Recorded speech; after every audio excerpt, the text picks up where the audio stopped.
శ్రీకాకుళం జిల్లా టెక్కలిలోని YCP MLC Duvvada Srinivas నివాసం వద్ద ఉద్రిక్తత కొనసాగుతుంది. దువ్వాడ ఇంటి వద్ద మూడో రోజు ఆందోళన చేస్తున్న వాణి, హైందవికి మద్దతుగా మహిళలు భారీగా తరలివస్తున్నారు. అయితే దువ్వాడ నివాసంలోకి మహిళలను పోలీసులు అనుమతించడం లేదు. మరోవైపు తాము ఇల్లు విడిచి బయటకు వెళ్లబోమని దువ్వాడ భార్య వాణి, కుమార్తె హైందవి బైఠాయించారు. మరోవైపు ఎలాంటి అవాంఛనీయ ఘటనలు జరగకుండా దువ్వాడ నివాసం వద్ద పోలీసులు భారీగా మోహరించారు. భార్య వాణికి డైవర్స్ నోటీస్ ఇచ్చేందుకు దువ్వాడ శ్రీనివాస్ సిద్దమవుతున్నారు. ఇప్పటికే పిఎస్ లో దువ్వాడ శ్రీనివాస్, వాణి పరస్పరం ఫిర్యాదు చేసుకున్నారు. ఇరు వర్గాలపై పలు సెక్షన్ల కింద కేసు నమోదు చేశారు.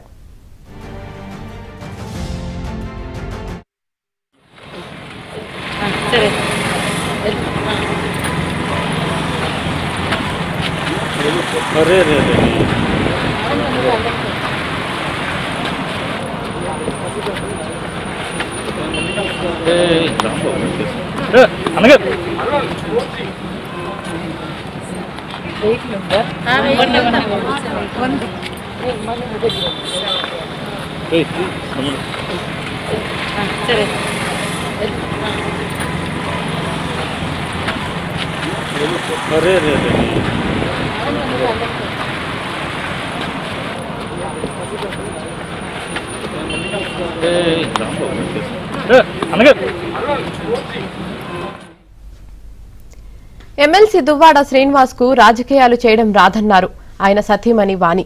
రాజకీయాల కోసం ఒకరిపై తప్పుడు ఆరోపణలు చేయడం తనకు తెలియదన్నారు. తన తండ్రి, తాను ఎమ్మెల్యేగా పనిచేసిన అనుభవం ఉందన్నారు. జనాలకు సేవ చేసే ఆలోచన శ్రీనివాస్ కు లేదన్నారు. తానే తన వద్దకు వచ్చిన ప్రజలకు సర్వీస్ చేశానని ఆమె చెప్పారు. ఆయనకి పాలిటిక్స్ తెలియవు. ఆయన నాకు రాజకీయం కావాలి, నేను రాజకీయం కావాలని అలిగేషన్ చేస్తున్నాను. నాన్న అన్నట్టు మా ఇంటికి ఆయన వచ్చాడు, నేను ఎమ్మెల్యేగా చేశాను, డాడీ ఎమ్మెల్యేగా చేశాను. మేము పొలిటికల్ ఫ్యామిలీ, మేము రాజకీయం కావాలని కోరుకోవడం ఏంటండి. ఆయనకు అలాగే సంస్కారం లేదు. ఆయన ఫ్యామిలీ బ్యాక్గ్రౌండ్ మా ఫాదర్ కూడా చెప్పారు, ఇంకా చాలామంది చెప్తారు.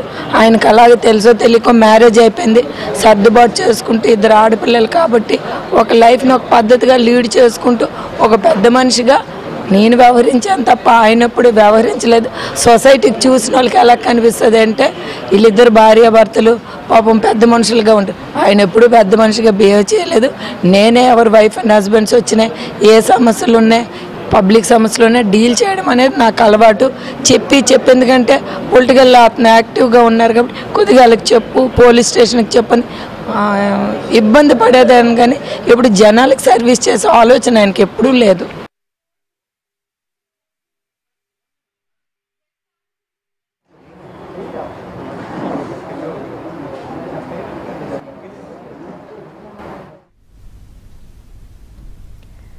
ఎమ్మెల్సీ దువ్వాడ శ్రీనివాస్ పై వాణి తండ్రి రాఘవరావు ఘాటు వ్యాఖ్యలు చేశారు. శ్రీనివాస్ తో వాణి వివాహం జరిగేటప్పుడు ఆయనకు ఎలాంటి ఆస్తిపాస్తులు లేవన్నారు. తామిచ్చిన 2 ఎకరాల స్థలంతోనే అభివృద్ధి చెందాడని అన్నారు. ఎక్కువ ధరకు తానిచ్చిన ఆస్తిని అమ్ముకొని క్వారీ వ్యాపారంలోకి ప్రవేశించారని, తమ సహకారంతోనే డబ్బు సంపాదించారన్నారు. దువ్వాడ శ్రీనివాస్ తాము లేకుంటే జీరో అన్నారు. ఇప్పటికైనా వాణి, శ్రీనివాసులు కలిసి ఉంటే బాగుంటుందన్నారు. భర్త కోసం వాణి చేస్తున్న దీక్షకు కుటుంబంతో కలిసి రాఘవరావు సంఘీభావం తెలిపారు. అతనికి మేము ఇచ్చిన 2 ఎకరాలు తప్ప ముందు చెప్పండి. ఆయన 75 లక్షలకి అమ్మాడా లేదా చెప్పండి.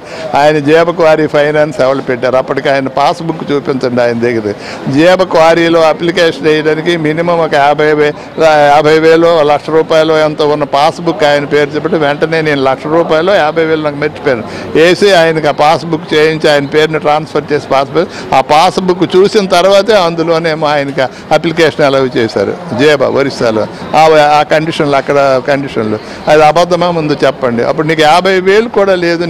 నువ్వు ఏ క్వారీ సంపాదించగలవు, ఏ ఇల్లు కట్టగలవు, ఏం చేయగలవు, నీకున్న ఫైనాన్షియల్ స్టేటస్ ఏంటి, నీవు వచ్చేటప్పటికి నీవు నాకు పెళ్ళి అయ్యేటప్పటికి నీకు 2 లక్షలు ఉన్నాయని పాస్బుక్ చూపించు, లేకపోతే ఏ బ్యాంకులో ఉండేవో చెప్పు, లేకపోతే నీవు ఎంత ఇన్కమ్ ట్యాక్స్ కట్టావు, ఇంకా ఎస్ఐబా ఏటో చెప్పు ఆయన.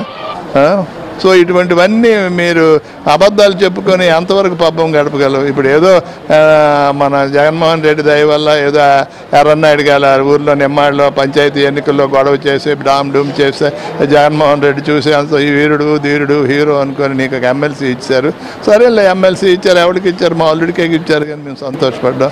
నీకు ఊరేగింపులు తిరిగా మా కాళ్ళకి వచ్చి నమస్కారాలు పెట్టాం, మేము దీవించాం, అన్నీ చేసాం. నేను నా వైఫ్ వాళ్ళందరూ జరిగినా ఎంత అయిపోయిన తర్వాత ఎంత సరదాగా మేము ఉంటున్నప్పుడు మళ్ళీ ఎప్పుడైతే నువ్వు వచ్చావో పోర్ట్ ఏదో ఇన్ఛార్జ్ దానికి ఏదో వచ్చావు, ఈ డబ్బులు ఇల్లీగల్ సంబంధాలు అవి ఇవి సంపాదించి కొంత డైవర్ట్ చేసావు, కొంత మా పాప ద్వారా వచ్చిన డబ్బులతో కొంత దీనిలో ఇన్వెస్ట్ చేసాం.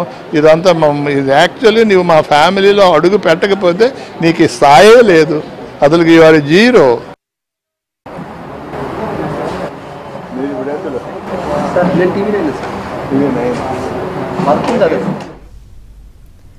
వైసీపీ ఎమ్మెల్సీ దువ్వాడ శ్రీనివాస్ ఇంటి వద్ద ఎలాంటి అవాంఛనీయ ఘటనలు జరగకుండా బందోబస్తు నిర్వహిస్తున్నామంటున్న టెక్కలి సీఐ పైడయ్యతో మా ప్రతినిధి రమేష్ ఫేస్ టు ఫేస్.